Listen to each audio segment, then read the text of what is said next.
Guess what? There will be more of those in the future in the gaming space. And You think anytime so? something, oh, 100%. There'll be some other thing that pops up where people are like, you need to make a statement about it. Hey, hold on. Okay, let's talk about this for a second.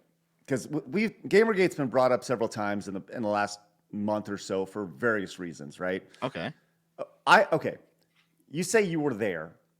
I Yep. was around at that time, but I was pretty oblivious to it, right? I Same, saw, right. same. I was just like, I didn't even understand what was going on, and I didn't even become aware of it until later. And here's Hmm. here's the thing. I will say this. Most people that I've spoke to are in the same boat. They've heard of Gamergate, but they don't really know what Gamergate is, right? Okay. And so there's two very big definitions. The one on Wikipedia is that it was like a harassment campaign against women who were, and all that stuff. And then there's no, it was about journalists and it was about journalist integrity. Okay. So those are the two very different sides. And obviously one is the mainstream narrative that's you see on Wikipedia. And then there's the one that like the people who I guess were fighting, I guess, in Gamergate. So from your perspective, what was Gamergate, Dev? So even though I was on the journalistic side, and I still am, I think if we're going to talk realistically, it was probably a bit of both, because I also remember seeing definitely some bad apples who were actually harassing women, right? Sure. And in fact, when last time I was on Side Scrollers, I had recently talked to Brianna Wu, who hated Yes. me during Gamergate, but we built a bridge and patched things up. I was on Wick TV's channel. We had like a let's talk about this 9 years later, right? Yes. And so she was on the anti Gamergate side, and I was on the pro Gamergate side. And we had an opportunity to like describe our positions to each other, right?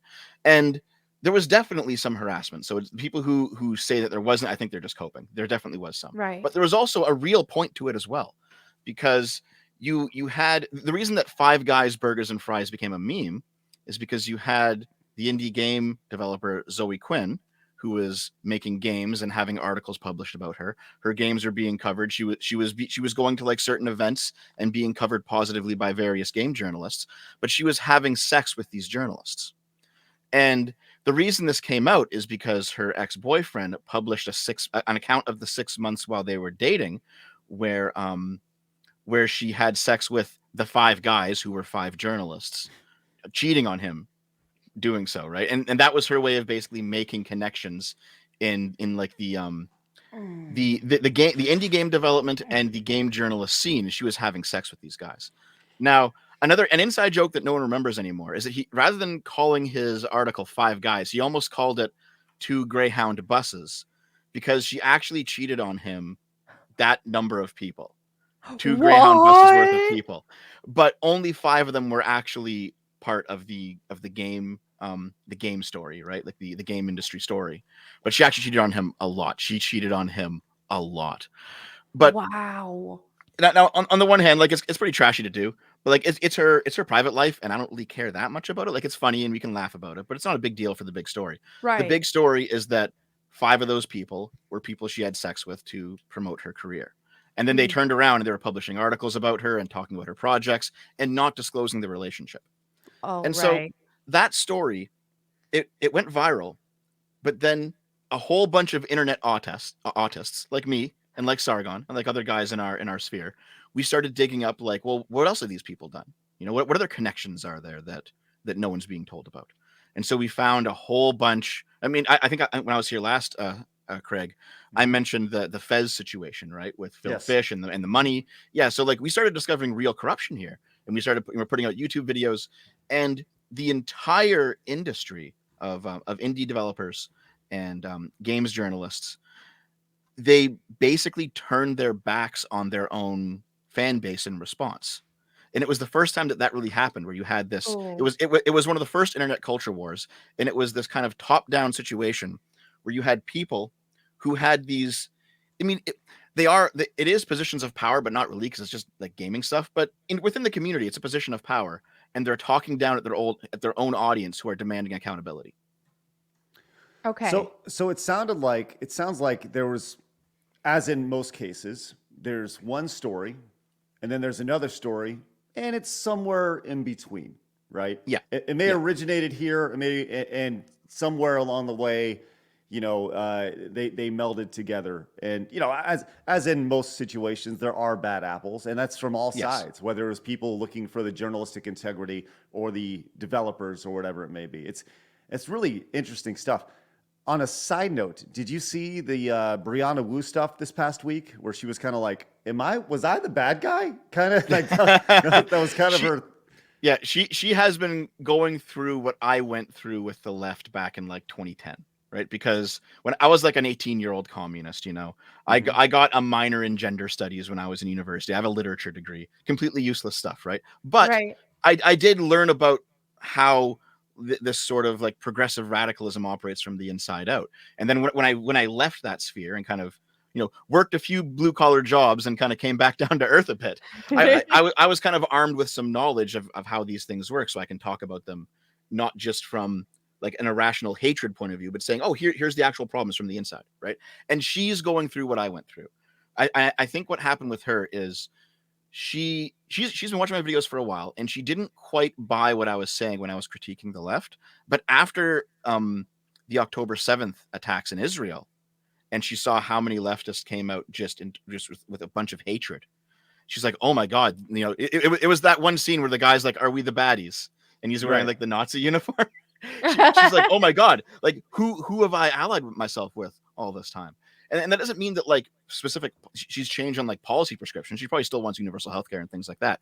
But in terms of just the underlying ideology and the philosophy, she's really backing away from a lot of the stuff right now. And she's kind of going through that journey at this point. She had a pretty viral tweet that went off where she was kind of this was one of those was I the bad guy type of tweets, just kind of it was really interesting to see. We did a segment about it last week, but it's really interesting to hear your perspective on this, because as somebody, like I said, who was looking at it, you hear Gamergate, right? And there are people who are like pissed. They were pissed at me that either you didn't say anything, or you don't know it. Like, how do you not know about it? If you don't know about it, you don't care. And it's like, because I was too busy worrying about my business. I was too busy worrying about my employees. I was too busy, Were you still doing Screw Attack at that time? This is 2014. Yeah. I was still at. So I mean, put this in perspective. I sold the company in 2013, and in 2014, I would have been a 1 year into my deal with Full Screen. I had a 3-year deal to stay with them. I would have been I would have been doing my best to just worry about my own shit and make a good impression on the company that just bought my company, right? Like I didn't really, was like, it was on the radar, but very, very far away. Yeah. So what I recall is that from like 2011 to 2014, you had online spaces kind of move incrementally more leftward over time. You had like Atheism Plus, where like the atheism community kind of got co-opted by what we called like social justice back then, right? And it's less about atheism and more about like certain correct politics. And that happened in a lot of spaces. And then it got to gaming, and Gamergate was the pushback. And it was the first time it actually got pushback, which is why I think people view it as significant. You still get like journalists 10 years later who were traumatized by Gamergate. And it's like, well, it's because it was the first time you actually had an L, But what I remember is that everyone who was in the gaming space, whether it was like a website like yours, or that guy with the glasses, or whoever, or whether it was a journalistic outlet like a Destructoid or something, Sure. or like any YouTuber, anyone who talked about games had to have a position on Gamergate. And you had woke people, we now call them woke people, saying you have to come out and use your platform to speak against the misogyny in Gamergate. But then you also had people who were like, hold on, you're going to come out against gamers now? I'm sure you remember that collage of all the Gamers Are Dead articles all coming out in the same day. It's like, you guys are coming out against your own audience here? You think it's going to end well for you when everyone stops like watching your videos and reading your articles? You're not getting clicks from everyone anymore? Like, what do you think you're doing here? And I mean, a lot of those outlets are dead now, I remember at that time I was more doing like video game hosting and stuff. I want to say I can't remember exactly, but maybe that's when I was doing my stuff with Riot Games, and so I wasn't super in that. I kind of vaguely remember like on streams and stuff, people, what's your opinion on Gamergate? I'm like, I don't know what that is. Like, Right. Yeah, How dare you? there was this push. There was a push more from the left, but definitely from both sides, that if you were a public figure in this space, you had to have an opinion, and if you weren't, someone was going to cancel you. That sounds very familiar. It sounds like 2020 all over Yep. again. You know, Yep. That very, very much. And guess what? There will be more of those in the future in the gaming space. And anytime so? something, 100%. There'll be some other thing that pops up where people are like, you need to make a statement about it. You know, you need to do this. You need to do better. You need to say, give us your opinions right now.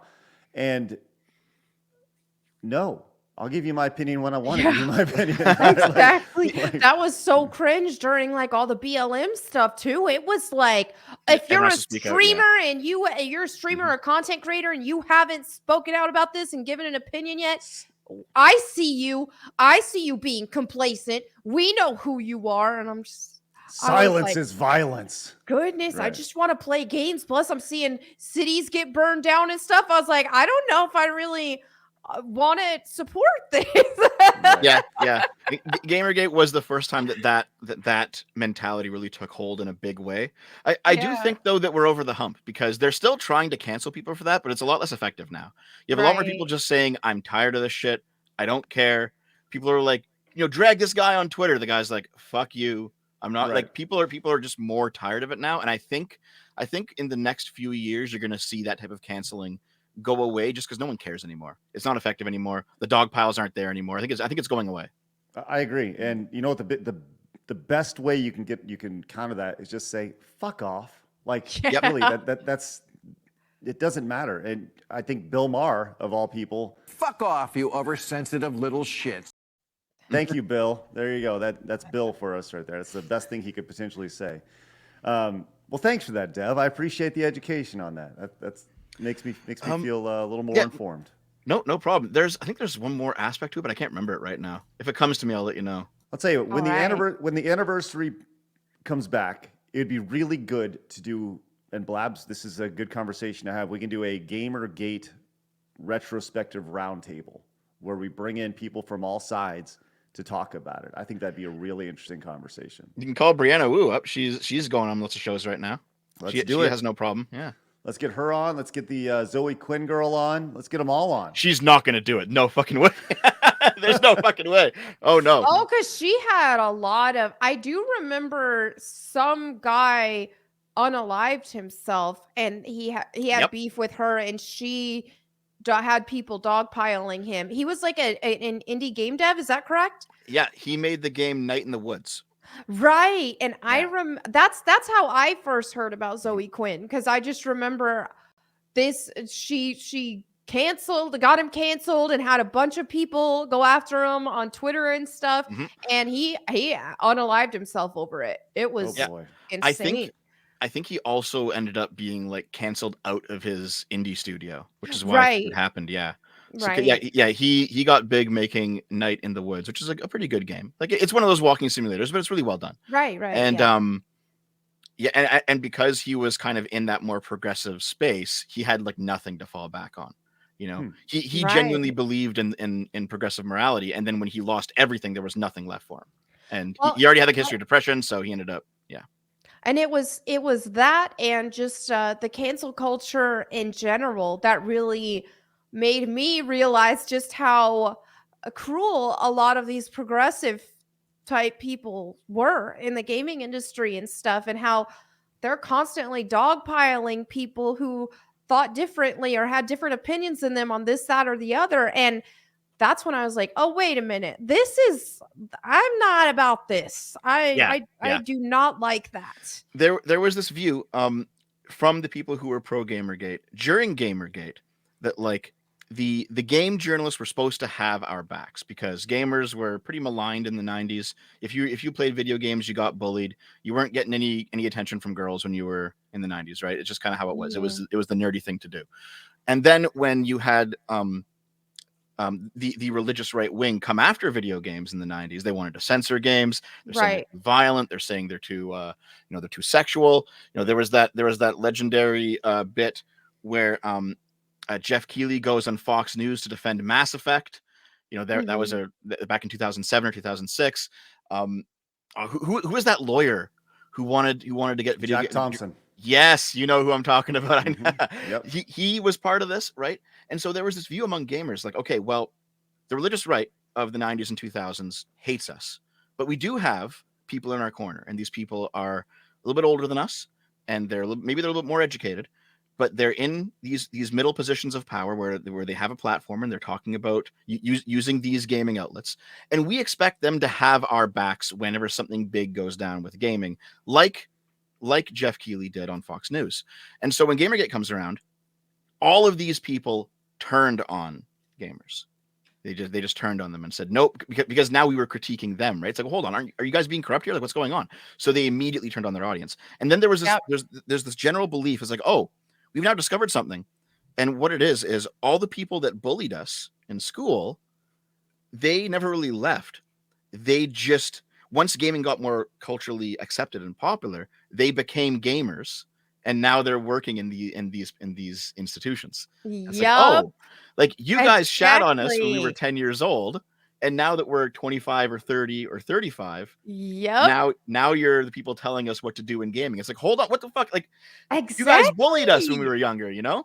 Yeah. So then they waltzed in on our hobby, and then they wanted to change everything. Oh wait, we don't like that all the girls are really attractive, the girl characters.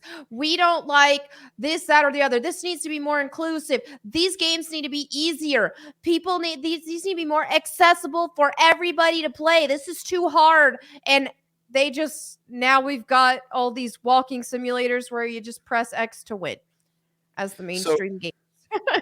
That's definitely part of it, but I don't think that these are people who are like ideologically committed to some sort of progressivism. I think that they're bullies first, and they have a moral system that allows them to bully people and feel good about it. That makes sense. And a lot of that, progressive ideology is it puts them in a position to look virtuous while they're bullying. Yeah. So they're able to just play victim or try to pretend like they have the moral high ground while they're just using all of that to bully people. Yeah. So I think if we lived in like an alternate universe where it was inverted, where it was a much more traditional society, and like we had a lot more religious extremism, for example, these people would still be part of these institutions, but they would be bullying from the religious perspective. They say, you're not pure enough. You're not, they'd have it'd be the same argument, and they'd be doing the same thing, because it's not so much the ideology, it's who they are as people. They're just ugly people. Right. That's what I think anyway. What an interesting thing that I totally missed in 2014 that we still hear about today. I'll tell you what. Oh man, there's so much more to it too. There's so much deep lore.